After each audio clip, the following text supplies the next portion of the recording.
thing. Whoop. Whoop, whoop, whoop. Yeah! Snake hips. That's another thing about Dalton era Bond. I mean, what a great. How great is it that Benicio del Toro was in License to Kill in an early role, I expect. Oh, that's great.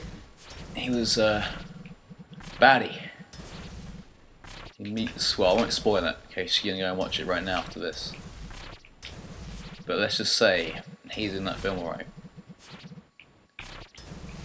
Not one, but two feisty Bond chicks. Yep. Bond. I heard the last one was awful. Properly terrible.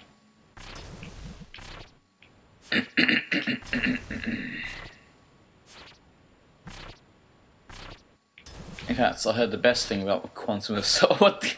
What were they thinking? The name of Quantum of Solace. And that's not a new comment to make, but honestly, can it ever be time to stop pointing that out? But it's the worst name of anything ever.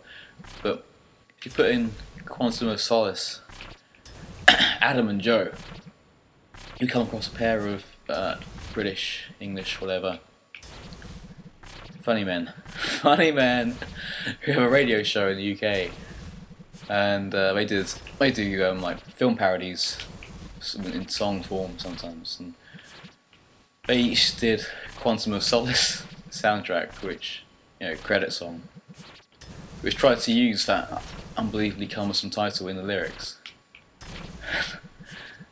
Needless to say, the results were unbridled hilarity.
Am I really going to put this on my channel?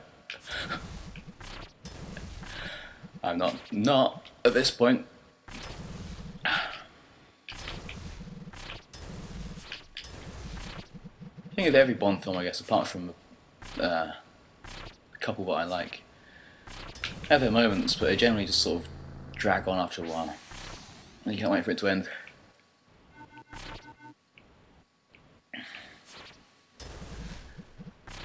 I may stop in a second. I'm not, like I say, I'm really not feeling very well.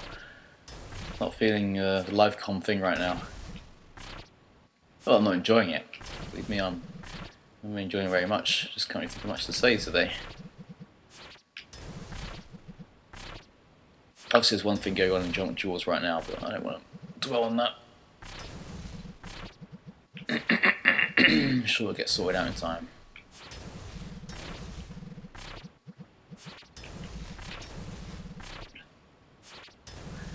It's one thing I can, yeah, maybe it's not interesting, but I can use this as a confession, you know, like in Catholicism. I'm not a religious person, but the idea remains.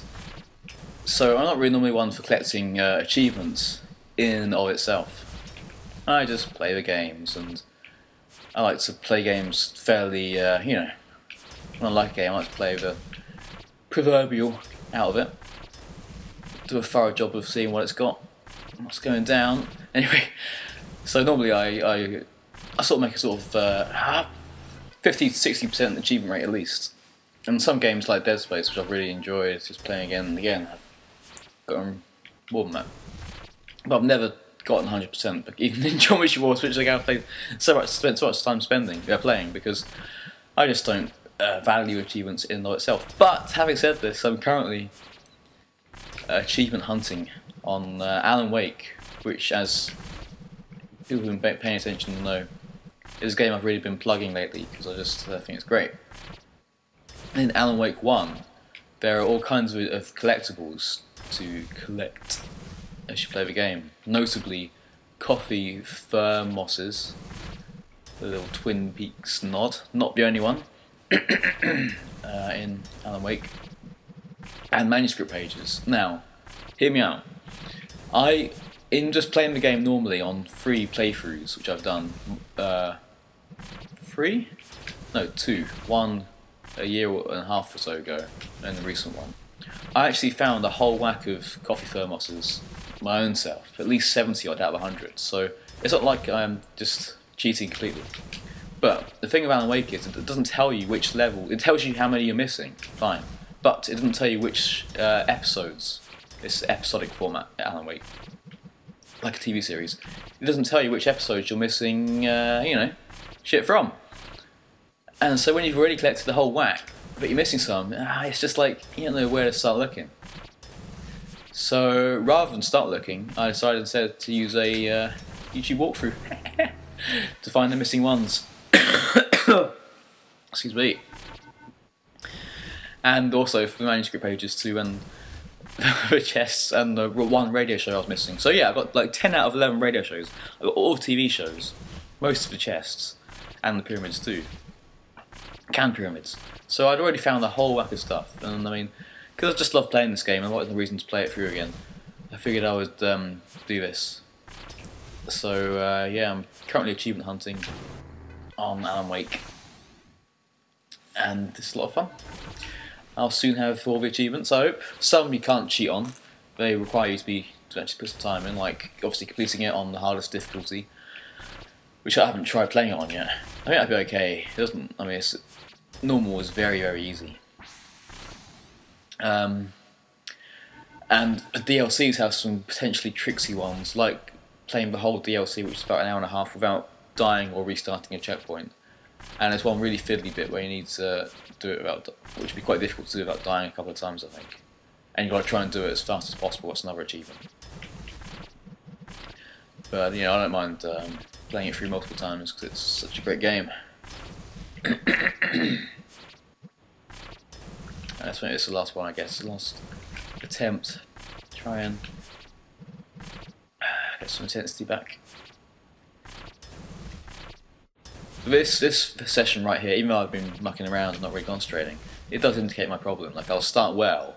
Obviously, I've still got the ability to get good scores, but I just lose focus.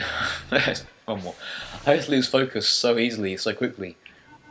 I guess as a product of having only played Pacifism for so long. I do still really enjoy the game, but I just get bored way quickly.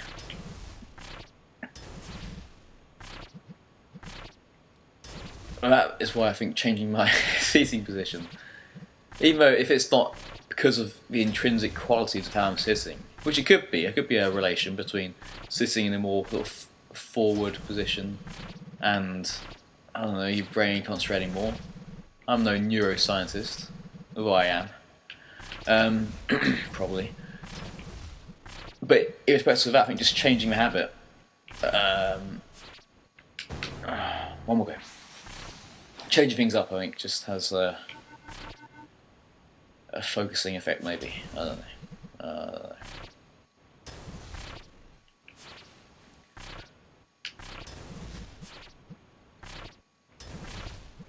For the most part, I'm happy just to play for like 20 minutes or half an hour, and then I'll just take whatever my best score is. And just fortunately, recently I've been getting quite high scores quite quickly.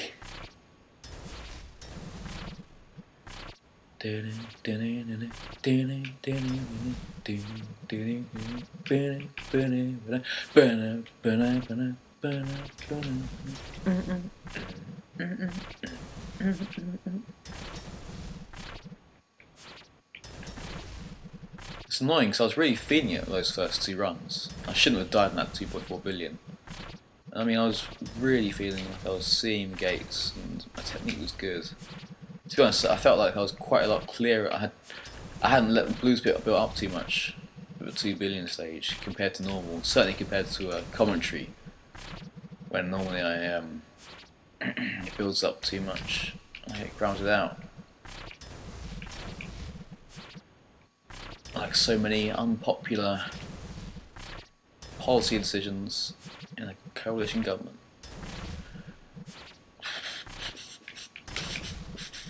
Ooh. That was pretty easy really, they're all lined up.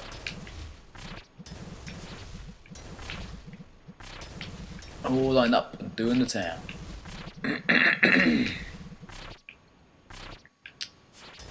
I'll give us a break. Stupid gates.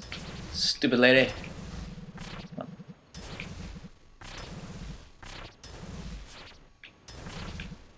Uh-oh.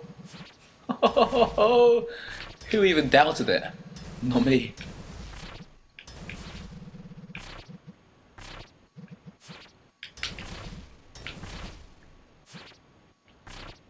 Oh, I love those. Just take a great big bite out of it. Oh.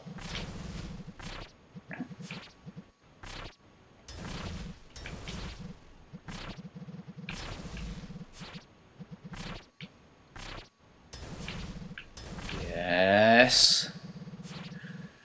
Whoa. Always a risk when you let yourself stay in the corner, but oh fuck. It turned out the risk was elsewhere.